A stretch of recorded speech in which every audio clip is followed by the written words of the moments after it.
Buonasera, ben ritrovati a Cronache Venete. Iniziamo con il seminario informativo promosso dalla Confartigianato in cui si è parlato delle modifiche fiscali del governo Monti e delle loro conseguenze sull'imprenditoria. Il servizio di Federica Midena. Si è tenuto al Park Hotel Continental di San Donà di Piave un seminario informativo organizzato da Confartigianato dal titolo Cresci Italia e le più importanti modifiche fiscali introdotte dal governo Monti. Decreto Cresci Italia, il nome, una parola o un fatto? L'Italia cresce?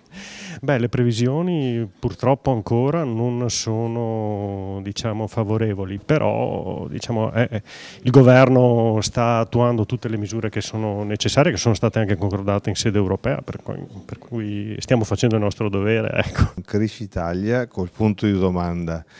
Il che probabilmente tradisce i dubbi di chi ha organizzato e forse di molti sul fatto che si sia in presenza di una crescita. A favore della crescita ancora non è che abbiamo visto molto, insomma. Dopo aver fatto un panorama generale della situazione economica italiana, ha preso la parola un team di esperti per illustrare alcune tematiche importanti, tra le quali le modifiche apportate con il decreto sviluppo alla riforma del lavoro fornero in merito alle partite IVA fittizie e all'apprendistato. È una riforma che interviene in un momento particolare dell'economia, va ad annullare quelle che sono o a modificare sostanzialmente quelle che sono delle flessibilità, ritenendole forse erroneamente come delle precarietà.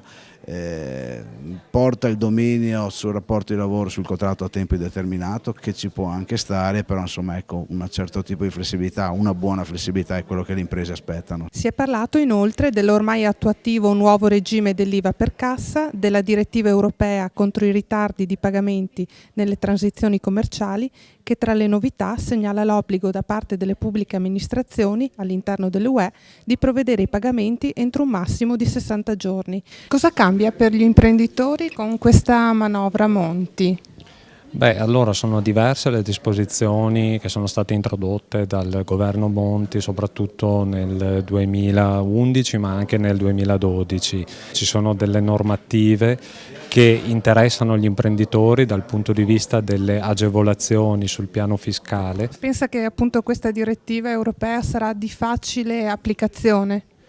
Ma insomma, certamente un obiettivo dovrebbe conseguirlo, che è quello di dare una tempistica abbastanza ritmata ai pagamenti. Poi sono previsti anche l'applicazione automatica degli interessi di mora e quindi una qualche velocizzazione del sistema dei pagamenti dovrebbe determinarla, anche se è poi un sistema di buone pratiche che deve essere recepito nel sistema delle imprese in generale. Tante altre le modifiche. Ampia è stata la partecipazione degli associati.